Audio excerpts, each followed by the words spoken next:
გამარჯობა.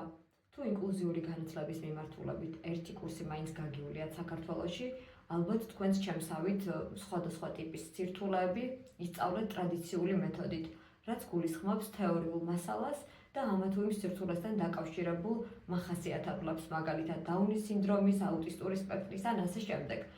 და ბოლო დროს მეორეჯერ წავიკითხე წიგნი „თაგვებსა და ადამიანებზე“ ჯონ სტაინბეკის. პირველ წაკითხვაზე სხვათა შორის არ მქონია ეს განცდა, რაც ამ მეორეჯერ წაკითხვაზე და ამიტომ დავაკავშირე პირდაპირ ინკლუზიურ განათლებასთან და სწორედ ეს იქნება ჩვენი დღევანდელი ვიდეოს თემა. როგორ შეიძლება გავხადოთ ინკლუზიური განათლება გაცილებით ხელშესახები, როგორც სტუდენტებისათვის, ასევე საშუალო საფეხურის მოსწავლეებისათვის. ესე იგი, ვიდეო გამოადგება როგორც ფსიქოლოგებს, ასევე სკოლის მასწავლებლებსაც ან სკოლის ფსიქოლოგებს. თუ ეს წიგნი წაგიკითხავთ, გეცოდინებათ, რომ მიმდინარე მოვლენები ხდება დიდი დეპრესიის ფონზე. შესაბამისად, ამერიკაში მიმდინარე მოვლენები და კალიფორნიის შტატში კონკრეტულად ძალიან მწვავედ არის ასახული წიგნში. წიგნი ასევე არის მარტოობასა და იმედზე, მაგრამ დღეს მოდი კონკრეტულად ვისაუბროთ ინკლუზიურ განათლებასთან დაკავშირებით. მთავარი პერსონაჟი არის ლენი სმოლი, რომელიც კონკრეტული სირთულის მქონე ადამიანია, მას ძალიან უყვარს ფუმფულა ნივთებთან შეხება და ძალიან ხშირად მის ჯიბეში არც მეტი არც ნაკლები მკვდარი თაგვი შეიძლება აღმოაჩინოს მისმა მეგობარმა. შესაბამისად, ეს ადამიანი თავისი მეგობრისათვის უფრო მეტად წიგნში ტვირთია, ვიდრე რეალური მეგობარი, რომელსაც სჭირდება გაცნობიერებულად დახმარება და რომელსაც აქვს სხვადასხვა ტიპის სირთულე. წიგნში ძალიან ხშირად შევხვდებით ფრაზას, სადაც მთავარი პერსონაჟი განიცდის სევდას იმის გამო, რომ მას არ შეუძლია დაიმახსოვროს ესა თუ ის დავალება, რაც უბრძანეს, რომ დაემახსოვრებინა. ასევე შევხვდებით ისეთ ემოციებს, იგრძნობთ იმ ემოციებს, რაც გულისხმობს ადამიანის ტანჯვას, როდესაც მას ვერავინ ეხმარება და გარემო მას აბსოლუტურად გარიყავს. და შევხვდებით მის მიმართ ისეთ სალანძღავ ფრაზებს, როგორიც არის ეს ხომ იდიოტია და ასე შემდეგ.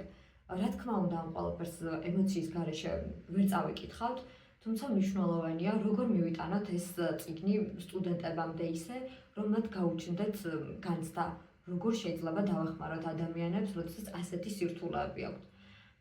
მე ძალიან მომწონს შებრუნებული საკლასო ოთახის მეთოდი, რომელიც ალბათ გსმენიათ და შესაძლოა გამოგიყენებიათ კიდევაც და გულისხმობს, რომ ჯერ სტუდენტები ეცნობიან მასალას და შემდეგ მსჯელობთ აუდიტორიაში.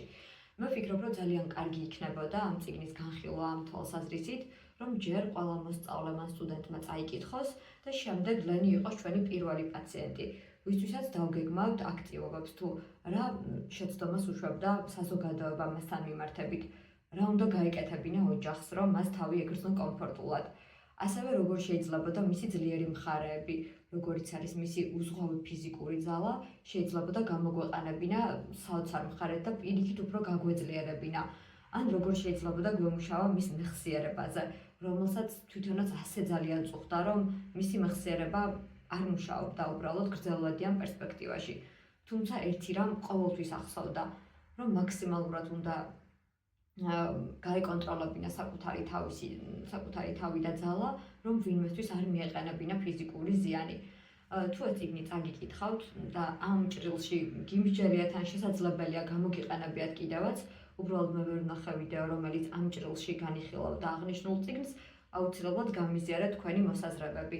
და თუ ჯერ არ წაგიკითხავთ, აუცილებლად გირჩევთ, რადგანაც ეს წიგნი ვიწრო ჭრილში, როგორც აღვნიშნე, შეიძლება ინკლუზიური განათლების მიმართულებით განვიხილოთ, თუმცა ძალიან კარგი წიგნია იმის აღსაქმელად, თუ რას უშვება უბრალოდ დროება და ის კონკრეტული პოლიტიკური სიტუაცია ადამიანებს და როგორ ართმევს მათ ცხოვრების და თავადი ოცნებების ახდენის შესაძლებლობას. დიდი მადლობა და შეხვედრამდე.